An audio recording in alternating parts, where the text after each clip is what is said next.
नमस्कार दोस्तों, आप सबका स्वागत है आपके अपने YouTube चैनल पर। देखिए, अपने लैब असिस्टेंट बायोलॉजी के अंदर एक टॉपिक चल रहा था रक्त परिसंचरण तंत्र। तो देखिए, रक्त परिसंचरण तंत्र के अंदर एक टॉपिक है रक्त स्कंदन यानी ब्लड क्लोटिंग। जब शरीर के किसी हिस्से पर चोट लगती है तो एक निश्चित समय बाद रक्त बहना बंद हो जाता है, यानी रक्त का बहना बंद होना जो कि किसके कारण होता है, रक्त स्कंदन या रक्त के थक्के बनने के कारण उस चोट वाले निशान से रक्त बहना बंद हो जाता है। यदि रक्त स्कंदन न हो तो ये रक्त कंटिन्यू बहेगा और इससे व्यक्ति की मृत्यु भी हो सकती है। ये रक्त स्कंदन एक ऐसा टॉपिक है जिसके अंदर से आपको 110% एक क्वेश्चन इसी के अंदर से मिलने वाला है। रक्त स्कंदन के अंदर एक प्रतिस्कंदक पाया जाता है हिपेरिन, यानी एक प्रोटीन है हिपेरिन जो रक्त के अंदर पाई जाती है और यह रक्त वाहिनियों के अंदर रक्त को जमने से रोकती है। इसलिए अपन हिपेरिन को क्या बोलते हैं, प्रतिस्कंदक बोलते हैं। रक्त स्कंदन में लगने वाला समय होता है 3 से 10 मिनट या एवरेज 6 मिनट, यानी चोट लगने के 3 से 10 मिनट के भीतर रक्त बहना बंद हो जाता है। अब देखिए, रक्त स्कंदन के अंदर एक तो विटामिन के तथा कैल्शियम आयन, विटामिन के व कैल्शियम आयन ये दोनों रक्त स्कंदन में सहायक होते हैं। चोट लगने पर ऊतक की जो प्लेटलेट्स होती है उसके द्वारा थ्रोम्बोप्लास्टिन का स्त्रावण होता है और यह थ्रोम्बोप्लास्टिन कैल्शियम आयन के साथ मिलकर प्रोथ्रोम्बोकाइनेज एंजाइम का निर्माण करती हैं और ये प्रोथ्रोम्बोकाइनेज प्रोथ्रोम्बिन जो कि एक अक्रिय भाग है उसको थ्रोम्बिन जो सक्रिय भाग के अंदर बदल देती हैं। थ्रोम्बिन फाइब्रिनोजन को, यानी जो थ्रोम्बिन का निर्माण हुआ है एक सक्रिय भाग का, वो फाइब्रिनोजन जो कि एक घुलनशील पदार्थ है उसको अघुलनशील पदार्थ फाइब्रिन के अंदर बदल देती हैं। फाइब्रिन में आरबीसी आकर फंस जाती हैं और रक्त का थक्का बन जाता है।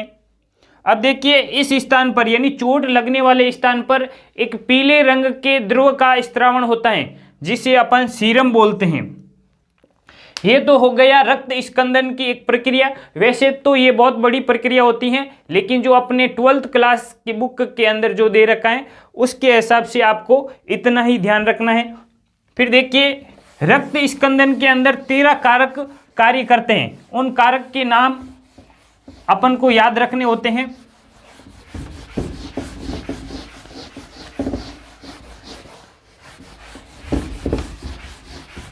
देखिए, रक्त स्कंदन का प्रथम कारक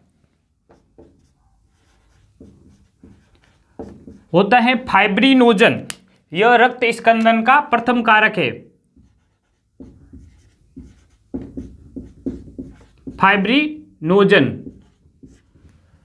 अपन सेकंड कारक की बात करें तो सेकंड कारक है प्रोथ्रोम्बिन। प्रोथ्रोम्बिन रक्त स्कंदन का थर्ड कारक है थ्रोम्बोप्लास्टिन।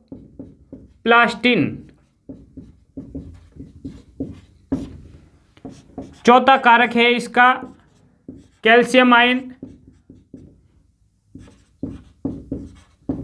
यह रक्त स्कंदन का चौथा कारक है। पांचवा कारक है प्रोएक्सिलरिन। छठा कारक है एक्सिलरिन। सातवां कारक है इसके अंदर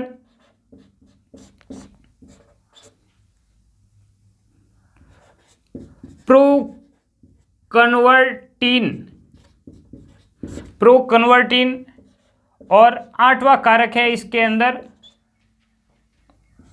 anti haemoglobin, anti haemophilic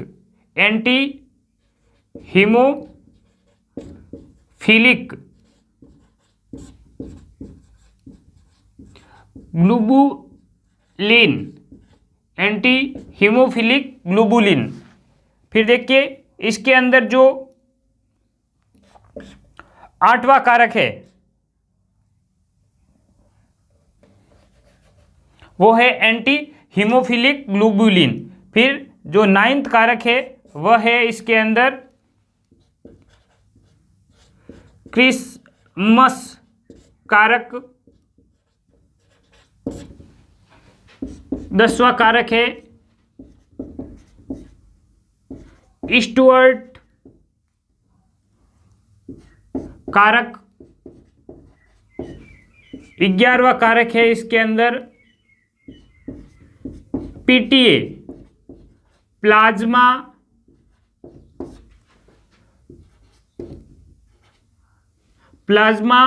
thromboplastin. Plasma thromboplastin.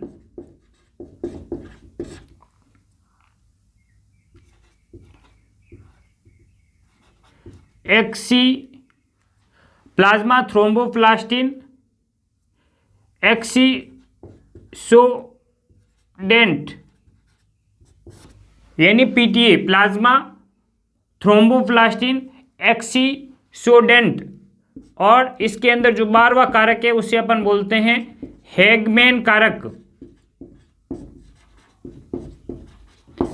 और इसके अंदर जो 13वां कारक है वह है फाइब्रिन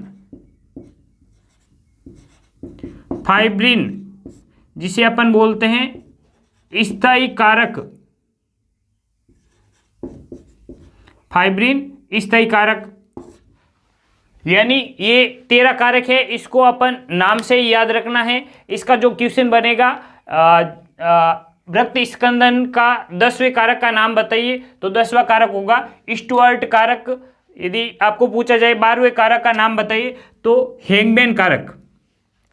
इस प्रकार इनके क्वेश्चन बनते हैं। तो अपन को इसी सीक्वेंस के अंदर इन सब के नाम याद रखने। प्रथम कारक है fibrinogen, second prothrombin, thromboplastin third कारक, फोर्थ कारक है कैल्शियम आयन, फिफ्थ कारक है प्रोएक्सिलरिन, और जो छठा कारक है एक्सिलरिन ये एक काल्पनिक कारक है। प्रोकन्वर्टिन जो कि 7वां कारक है। 8वां कारक है एंटी हीमोफिलिक ग्लोबुलिन। 9वां कारक है क्रिसमस कारक। 10वां स्टुअर्ट कारक और 11वां है पीटीए जिसे अपन बोलते हैं प्लाज्मा थ्रोम्बोप्लास्टिन एक्सीसोडेंट। इसकी कमी के कारण यानी 11वें कारक की कमी के कारण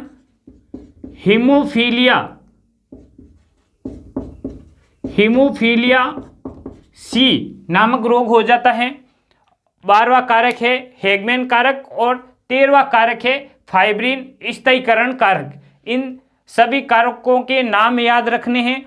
और अपने पिछले वीडियो के अंदर अपने ये भी बात की थी कि जो रक्त है उसका भंडारण अपन करते हैं 4.4 डिग्री सेल्सियस, और उसके अंदर जो कृत्रिम प्रतिस्कंदक है उनको अपन मिलाते हैं, जैसे EDTA यानी ethylene diamine tetra acetic acid.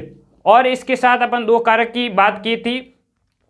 तो आप सभी लोगों से गुजारिश है कि ये जो टॉपिक है इसके अंदर से आपको एक क्वेश्चन जरूर मिलेगा। सो आप सभी लोगों से विनती है कि मेरे वीडियो को लाइक करें, सब्सक्राइब करें और अपने दोस्तों के साथ शेयर करें। जय हिंद।